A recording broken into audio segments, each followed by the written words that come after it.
Thank you very much for staying with us. Now, President Cyril Ramaphosa says he has no sleepless nights over growing speculation that South Africa might be barred from next year's G20 Summit in Miami to be hosted by the United States. The warning from Washington comes amid escalating tensions between Pretoria and Washington. The row stems from controversial remarks by US President Donald Trump accusing South Africa of committing genocide against white farmers, allegations which South Africa strongly rejects. Now, Ramaphosa emphasized that South Africa remains committed to constructive engagement with every nation represented at the G20 and beyond, and that Pretoria continues to value and sustain international relationships despite diplomatic friction. The United States has said that South Africa will not be invited. We have not seen that in writing yet. We've just heard the media publications. We are yet to receive it in writing, and we will deal with that when it comes. We are, as South Africa, a fully fledged member of the G20, and we have held a very successful G20, and this is not only being said by us, it is said by many, many other people around the world, and saying that South Africa's presidency of the G20 was a very successful G20 process, and the declaration that was adopted is also a forward-looking declaration which will help to lead to many changes around the issues that we identified. So as South Africa, we can know for ourselves as a country that we held a successful G20. What happens going forward are matters that we will deal with. Does it give you sleepless nights, Mr. President, the conduct of the U.S. President? No, I don't have sleepless nights. And all we want really as South Africa is to be treated as an equal sovereign country, a country that respects other countries, a country that fosters the success and prosperity of other countries. That's who we are. We wish no country ill in the world, and in fact, as a country, we don't have enemies, we just have friends. And we want to advance the friendship relationships with all countries in the world. And that is our stance, and we will never be derogatory against any country, any leader in the world. We will always treat every country with due regard and with respect and with great consideration. That's who we are, and that is very much a part of our foreign policy. Now, certainly a lot taking place on the international front, from French President Emmanuel Macrons' visit to China to President Vladimir Putin's visit to India.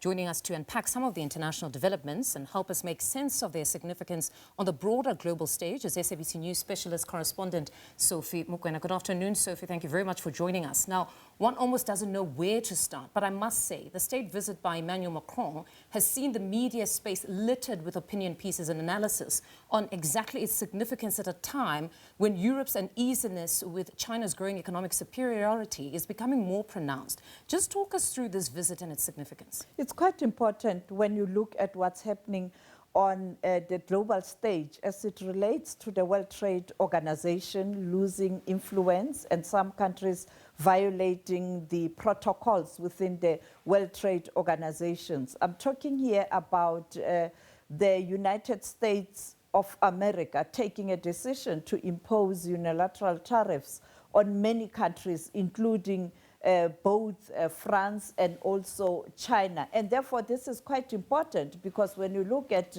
the outcomes of this meeting of President Emmanuel Macron and the President of China, Xi Jinping, they emphasized the importance of multilateralism at a challenging time as it relates to trade.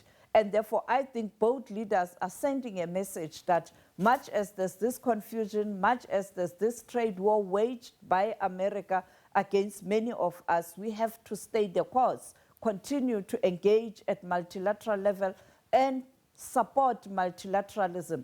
This is an emphasis or a carryover of what came out of the G20 summit in Johannesburg a few weeks ago. The main emphasis was that countries within the G20 and others must continue to support multilateralism and continue to build a better world. And I think much as South Africa might not participate next year in the G20 summit, but it looks like that outcome where it speaks to emphasis on multilateralism has gained traction. Even countries as the developed north, such as France, and also the Asian tiger, China, agreeing on that approach. And therefore, I think it was quite a significant move, but also looking at how countries are now building relations based on the approach of the United States of America to trade and all countries affected.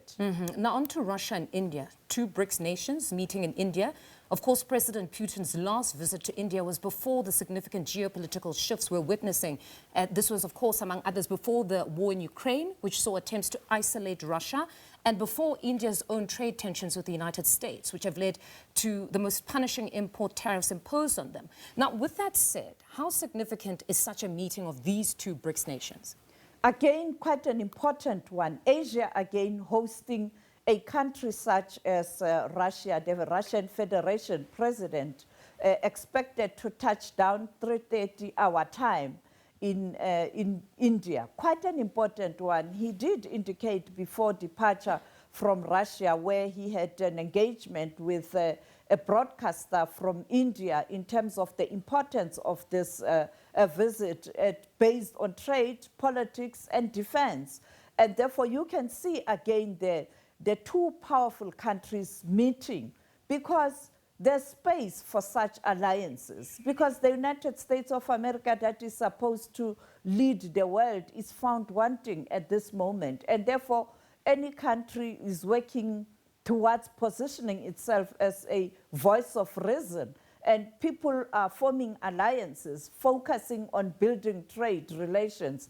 And you can see the focus is on Asia, much as there's a lot happening in the United States of America, some photo, but here in Asia, you can see that there's more flesh in terms of the negotiations. It's about trade, it's about global politics, it's about strengthening the relations.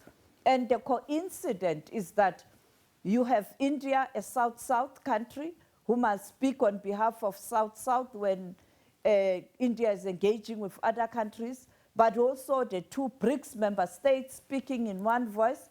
They are also G20 members. And therefore, I think that synergy is continuing. And I expect the two leaders also behind the scenes to touch on the outcomes of the G20 meeting in South Africa. Because you would recall that it was Indonesia, India, Brazil, and South Africa, the South-South, hosting the G20. And I think it's quite an important moment. We had President Putin saying that there's a call for Russia to rejoin the current G7 to bring it back to G8. And we know that was the request from President Trump. But President Vladimir Putin saying that he's not interested. I mean, he's in the G20, a bigger forum. He's in BRICS, a much stronger forum in terms of GDP. So the global politics are changing. We're moving from unipolar to multipolar world, where countries believe that working together is the only way to address the challenges facing the globe. And as you say, the antagonistic approach by the United States seemingly now creating an opportunity for new alliances. Now, speaking of Donald Trump, his program to end wars, it seems to be moving apace now. He's hosting a peace signing summit between Rwanda and the DRC. Just talk to us about that visit. Well, you'd recall that the United States of America got involved. We saw the foreign affairs ministers of two countries, that is Rwanda and the Democratic Republic of Congo in Washington some few months ago, signing that agreement. On the margins, you also have this Doha process led by Qatar to try and bring everybody together.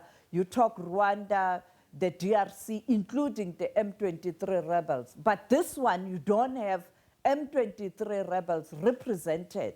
Now, that's where the problem is. You can never, never have a lasting solution to the peace process or to the conflict when you exclude a particular group, particularly an important group such as M23, because the DRC government is fighting with M23. And as we speak, as we count down to that signing ceremony, the guns are continuing. We saw visuals earlier on, the fighting in the eastern parts of the DRC, M23 making inroads, Burundi being drawn into action. So that is why the only lasting solution will only happen the day the Congolese, all of them, agree to sit on a table or at the table to discuss a way forward.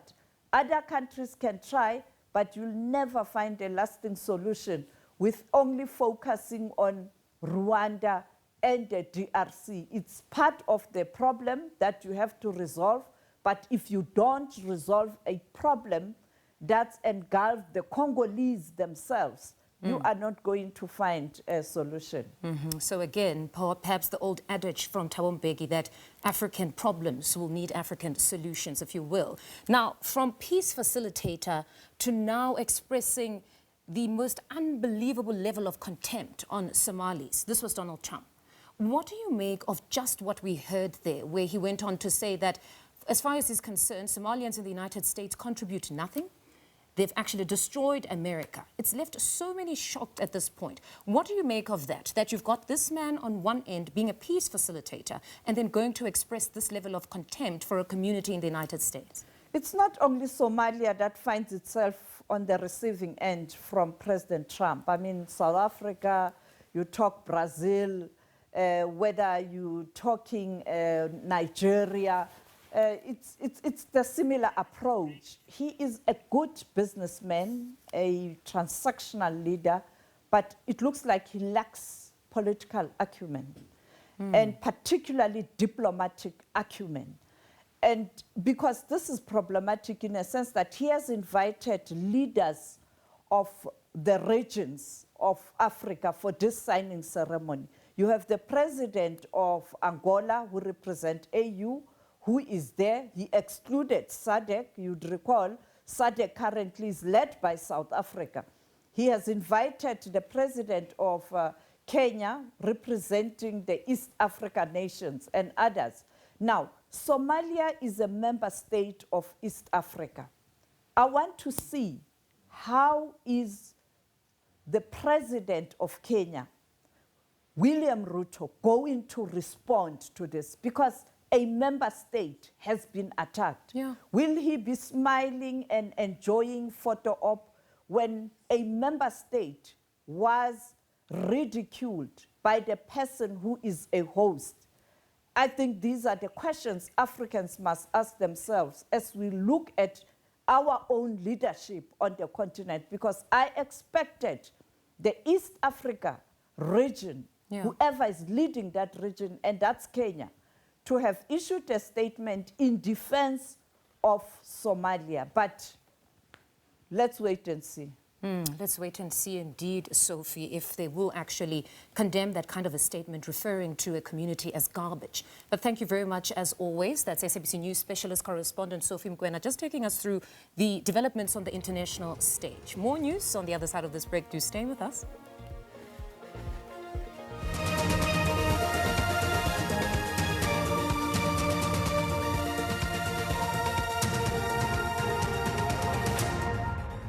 The reason I got OutSurance was because it was recommended to me by a very trusted family member. Everything of mine just revolves around my family. It was important for me to get life insurance started because life isn't guaranteed. You never know when something might happen. There was no medical checkups, there were no bloods involved. The process was very quick. It was definitely less than 8 minutes. I trust OutSurance with my life and my family's life. Start your affordable life insurance in just 8 minutes. SMS LIFE to 43944 now. Clientele offers guidance through the most trying times. We offer advice on child custody matters, and we will be there with you